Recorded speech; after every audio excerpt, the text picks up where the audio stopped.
नमस्कार, मैं हूं डॉक्टर मृणालिनी मनोज। जब भी कोई दंपति गर्भधारणा के लिए कोशिश कर रहा है किंतु उसको गर्भधारणा नहीं हो रही है, ऐसी स्थिति में वह दंपति पूर्ण रूप से शारीरिक, मानसिक और ज़्यादातर सामाजिक तनाव में होता है। कई बार ऐसे दंपति गर्भधारणा की ट्रीटमेंट के लिए हॉस्पिटल आना भी शर्मनाक महसूस करते हैं। अक्सर महिलाओं में ये धारणा बनी होती है कि निसंतानता के लिए उन्हें ही जिम्मेदार ठहराया जाएगा और उसी के साथ उनके मन में एक डर भी होता है कि ये इनफर्टिलिटी की ट्रीटमेंट किस तरह से की जाती है, इसमें कौन कौन सी जांचें होती है, क्या इस ट्रीटमेंट में हमें कोई तकलीफ़ होगी। पुरुषों के बारे में भी अगर सोचा जाए तो शारीरिक संबंधों के बारे में पूछे जाने वाले सवाल, उनकी बुरी आदतों के बारे में पूछे जाने वाले सवालों को लेकर उनके मन में हिचकिचाहट होती है। जब आप पहली बार इनफर्टिलिटी क्लिनिक में निसंतानता की ट्रीटमेंट के लिए जाएंगे तो आपको कौन कौन सी सवालों का सामना करना पड़ेगा, उन सवालों के आधार पर आपको किस तरह से ट्रीटमेंट अवेलेबल होंगी और उसी के साथ उसमें कौन सी सलाह आपको मिलेगी, आपकी ट्रीटमेंट किस तरह से आगे बढ़ेगी, इन सब सवालों के जवाब जानने के लिए बने रहिए हमारे साथ इस वीडियो के आखिर तक। सबसे पहले पूछी जाएगी मैरिटल हिस्ट्री, जैसे आपकी शादी को कितने साल हो गए, क्या ये आपकी पहली शादी है या दूसरी शादी है। अगर दूसरी शादी है, पहली शादी से आपको कोई संतान प्राप्ति है क्या, अगर है तो वो संतान अब स्वस्थ है या किस तरह से है। कंसेंजीनियस मैरिज, जैसे नज़दीकी रिश्तों में शादी, ममेरा भाई, चचेरा भाई, बुआ का लड़का, मौसी का लड़का, कुछ इस प्रकार से। टाइप ऑफ इनफर्टिलिटी, जैसे कि प्राइमरी इनफर्टिलिटी है या सेकेंडरी इनफर्टिलिटी। अगर आप इस बारे में नहीं जानते तो हमारा वीडियो ज़रूर देखिएगा, उसका लिंक मैं डिस्क्रिप्शन बॉक्स में नीचे दे दूँगी। इनफर्टिलिटी केसेस में अगर कुछ अबॉर्शंस हुए हैं, कुछ मरा हुआ बच्चा पैदा हुआ है, ऐसी सिचुएशंस है तो वो कितनी बार हुआ है आपके साथ। उसी के साथ अगर सेकेंडरी इनफर्टिलिटी है तो क्या आपकी पहली प्रेगनेंसी आपने नेचुरली कंसीव की थी या उसके लिए भी आपने कोई ट्रीटमेंट लिया था। उसी के साथ आपकी प्रेगनेंसी में, पहली प्रेगनेंसी में कुछ कॉम्प्लिकेशंस हुए थे। आपका पहली प्रेगनेंसी से जन्म लिया हुआ बच्चा अब किस तरह से स्वस्थ है या नहीं। क्या आपका बच्चा स्वस्थ है तो उस बच्चे के जन्म से लेकर आज तक आपने किसी भी तरह के गर्भ निरोधक साधनों का इस्तेमाल किया है क्या, अगर हाँ तो वो कौन से साधन थे। मेंस्ट्रुअल हिस्ट्री के बारे में पूछे जाने वाले सवाल होते हैं, जैसे कि आपकी माहवारी कब आई थी, क्या आपकी माहवारी रेगुलर है, कितने दिनों तक ब्लीडिंग होता है, क्या आपको बहुत ज़्यादा खून जाता है, क्या आपको माहवारी आने से पहले पेट दर्द, इस तरह की कुछ शिकायतें होती हैं। उसके बाद से पूछा जाता है सेक्सुअल हिस्ट्री के बारे में सवाल। इसमें पूछा जाने वाला हर सवाल पुरुष और महिला दोनों के लिए होता है, जैसे आप हफ्ते में कितनी बार शारीरिक संबंध बनाते हैं, क्या शारीरिक संबंध बनाने में आपको कोई तकलीफ होती है।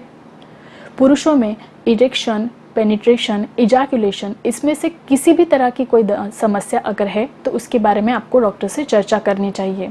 उसके अलावा पुरुष और महिला दोनों के गुप्तांगों से किसी भी प्रकार का स्राव, खुजली, चिकनाहट, इस प्रकार के कुछ लक्षण आपको है क्या। उसके बाद आपके अगले सवाल होते हैं कुछ मेडिकल हिस्ट्री के बारे में, जैसे आपको किसी ड्रग की, मेडिसिन की कोई एलर्जी है क्या, और अगर है तो वो एलर्जी किस प्रकार से होती है। उसके साथ आप कोई रेगुलर मेडिसिन लेते हैं, जैसे thyroid, hypertension, diabetes, asthma, heart disease के लिए, या फिर कोई एंटीसाइकोट्रिक ड्रग्स, एंटी डिप्रेसेंट ड्रग, कोई मेडिसिन आपकी चल रही है तो उस मेडिसिन की पूरी दवाई की जानकारी और उसका डोज आप कौन सी मात्रा में लेते हैं, ये इन्फॉर्मेशन डॉक्टर को देना बहुत ज़रूरी होता है। आपकी past medical history, puberty as में आपको किसी भी तरह का मम्स, स्मॉल पॉक्स, इस तरह के इन्फेक्शन हुए थे क्या, आपने टीबी की ट्रीटमेंट ली है क्या, किसी भी तरह का एंडोक्राइन प्रॉब्लम, पुरुषों में हाइड्रोसिल, वेरिकोसिल, इस तरह की किसी प्रॉब्लम को आपने फेस किया है क्या अगर आपकी सेकेंडरी इनफर्टिलिटी के लिए आप गए हैं, आपकी फैमिली कंप्लीट थी और आपने फैमिली प्लानिंग का ऑपरेशन कर लिया था, लेकिन किस दुर्भाग्य की वजह से अगर आपने अपने बच्चा खोया है और आप फिर से बच्चा चाहते हैं और इसके लिए आप ट्रीटमेंट लेने आए हैं, तो उस फैमिली प्लानिंग ऑपरेशन के बारे में आपको डॉक्टर को बताना होता है। ऑक्यूपेशनल हिस्ट्री, जैसे आप क्या काम करते हैं, आपके काम में आपका स्ट्रेस लेवल कितना होता है, क्या उस स्ट्रेस को दबाने के लिए या किसी और वजह से आप किसी भी तरह से टोबैको, अल्कोहल, गुटखा, तंबाकू, पान, इस प्रकार का किसी साधनों का सेवन करते हैं क्या, और अगर करते हैं तो उसकी फ्रीक्वेंसी कितनी होती है। उसके बाद आते हैं कुछ लाइफस्टाइल से जुड़े सवाल, जैसे आपकी लाइफस्टाइल एक्टिव है या सिडेंटरी है, क्या आपका वज़न कुछ पिछले कुछ दिनों में बढ़ा है या घटा है या उसी तरह से मेंटेन है? नींद पूरी तरह से आती है? क्या आप एक्सरसाइज करते हैं? क्या आप जिम जाते हैं? अगर आप जिम जाते हैं या कभी जाते होंगे पीछे भी, तो क्या आपने कभी प्रोटीन सप्लीमेंट्स लिए हैं या फिर कोई स्टेरॉइड सप्लीमेंट्स आपने कभी लिए हैं? फैमिली रिलेटेड हिस्ट्री क्वेश्चंस भी आते हैं, जैसे महिला और पुरुष दोनों के माता पिता भाई बहन इनमें से किसी को भी thyroid, asthma, diabetes, hypertension, heart disease इस तरह की कुछ बीमारी है क्या? इनमें से किसी को भी कोई इनफर्टिलिटी ट्रीटमेंट ले रहा है क्या? महिलाओं में बार बार गर्भपात होना, पीसीओडी जैसी बीमारियां है क्या? इन सब सवालों के साथ एक क्वेश्चन आता है कि आपने अब तक कोई ट्रीटमेंट ली है क्या संतानहीनता के लिए? अगर आपने पहले से ही कोई ट्रीटमेंट ले के रखी है तो वो अब ट्रीटमेंट आपने कौन कौन सी ली, उस ट्रीटमेंट के आपको क्या रिजल्ट्स मिले, उसी के साथ आपने कुछ जांचें करवाई है क्या? अगर की है तो उसके रिपोर्ट्स आपके पास अवेलेबल है क्या? अगर रिपोर्ट्स अवेलेबल है तो वो रिपोर्ट्स के आधार पर अब हम ट्रीटमेंट शुरू कर सकते हैं, या क्या आपको कुछ ट्रीटमेंट शुरू करने से पहले रिसेंट रिपोर्ट्स करवाने पड़ेंगे, इन्वेस्टिगेशंस करवाने पड़ेंगे, इसकी भी जानकारी आपको मिल जाएगी। जब आप पहली बार विजिट करते हैं तो महिला की जांच की जाती है, जैसे कि उसकी योनि मार्ग और गर्भाशय मुंह को पर स्पेकुलम एग्जामिनेशन के द्वारा जांचा जाता है। उसी के साथ स्तनों का परीक्षण भी किया जाता है, या फिर उससे कोई दूध या चिकनाहट जैसा स्राव कुछ आ रहा है या नहीं, गैलेक्टोरिया है या नहीं, ये देखा जाता है।